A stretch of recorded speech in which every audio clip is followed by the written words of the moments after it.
Miracle if everyone gets through here, and I think there's contact up ahead, and there's scars in the way, they're spinning out of the way.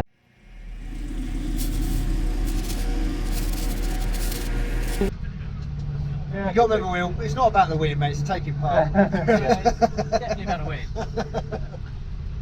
We want champagne and medals. Oh, really? Yeah. That's the, I don't think we can use champagne and medals. Why not?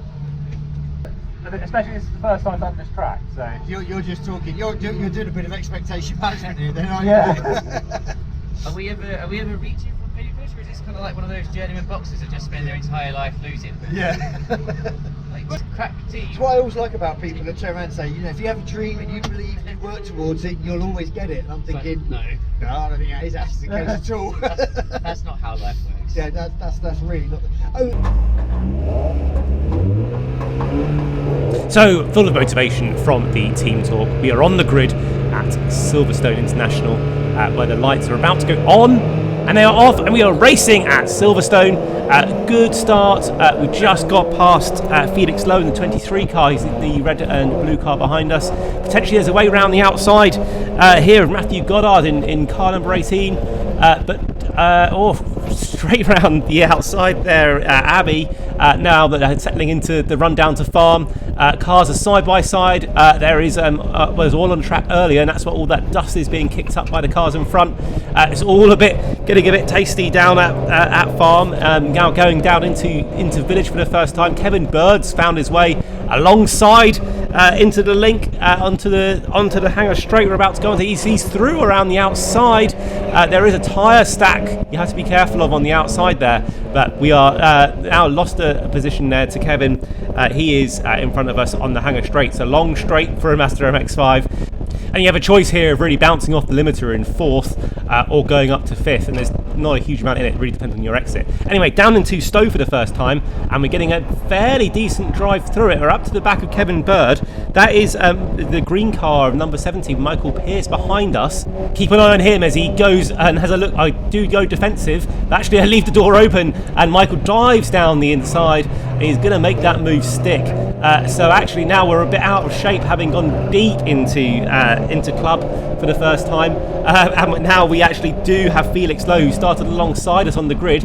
He's going to be alongside us over the start-finish line, and he's going to be through down the Hamilton Straight, and we're going to have to settle in, or we're going to try actually and get the position back down at Abbey. There's really hardly any braking there, but managing to hold on to the car and not lose too much time. And we're going through farm now and into village. It's a high speed to low speed corner, so big braking zone here, and there are cars off in front, and we're just going to give them enough room on the outside. That was number 5, Nick Ledoyen, who's one of those cars, and actually it's caused a bit of Constantina effect. And behind us, that's number 9, Jamie Turner, who's getting very, very close. So back down the hangar straight and down, and we're going to skip ahead. And that is the recovering car of Nick Ledoyen behind us as we again start another lap, getting a bit out of shape there down at Abbey. And recovering it all by farm, and Nick is going to take a long way back, but no, he's not going to make the move there. Cars up ahead are fighting, which means we are actually getting closer, so maybe we can get back some of those positions we've already lost. Nick is now fighting down on the inside, down on the link between the two circuits, and not quite making it, but quite close to the back of us there. Michael Pearce is the green car still up ahead of us, and we're actually potentially looking at getting this place back. We're actually losing time now down the hangar straight. We've lost the slipstream, and it looks like actually Nick Ledoyen behind us has the slipstream. He might even have a go here into Stowe. No, not really close enough this time round. They're actually going very wide at Stowe. They're missing the apex entirely, but it does seem to have bought some time, because I think he's having trouble fighting with the cars behind him. And we're going to skip ahead, and I think Nick is actually closer this time around. Basically flat out through here, just about catching it, but a bit wide and a bit messy. And Nick Ledoyen might well be able to get past this time round. He's going another go down the inside, and I think, no, not this time either. Managing to hold on around the outside, actually losing a bit of time to the cars ahead of us. But again, he's got a good position here, and I think he's going to make it stick this time. Or we're going to hang around the outside. yes, just made it. And we are now he's gonna have a good run now down into Stowe, because I think that he was definitely faster down the Hanger Straight last time, and he's choosing not to pick up the slipstream and choosing the positioning instead, just desperate to get the inside for Stowe, which I think this time round he's definitely got, and actually yes, very much got the position. You should have seen cars fighting up ahead as well, so cars are getting quite close together as we get sort of into the mid part of this race. So coming up behind us now is 722 of Alan Hawkins. I think he was also recovering from an issue earlier, whether that was in qualifying or in the race. It might have been one of those cars we passed earlier. Down the Hanger Straight, he's definitely got the slipstream and is closing quite substantially. I think he's seen they've been quite weak into Stowe and making the move from a long way back into Stowe. I'm giving him the room on the inside, but no, that is a position taken probably fairly easily. Now going down into Club, almost locked a wheel there down into Club, but we're going to have to follow round and now down onto the Hamilton Straight. And going down the Hamilton Straight on a different lap, but we're having to defend now from Jamie Turner in that lime green car behind us, and going into the first corner. Keeping the speed is important through Abbey and through Farm, because you've got the braking zone up at Village, and important in the MX-5 especially because it is all about maintaining momentum. Up ahead, Alan Hawkins has not got away from us too much actually, because of the cars fighting up ahead. Jamie Turner though is very close as we go down onto the link section that links up the bits of the circuit together, and yeah, I think he's going to be finding his way through. He's pushing us towards the... we were a little bit unhappy, but I think there probably was enough space getting pushed towards those tyre barriers there. I think harsh but fair. Now down the Hanger Straight, and we're losing time, of course, because we had that momentum taken away from us at the exit there. Jake Stiles in car number 2 behind us, and really close through Stowe. And is he going to get a move down into Club? I've gone defensive.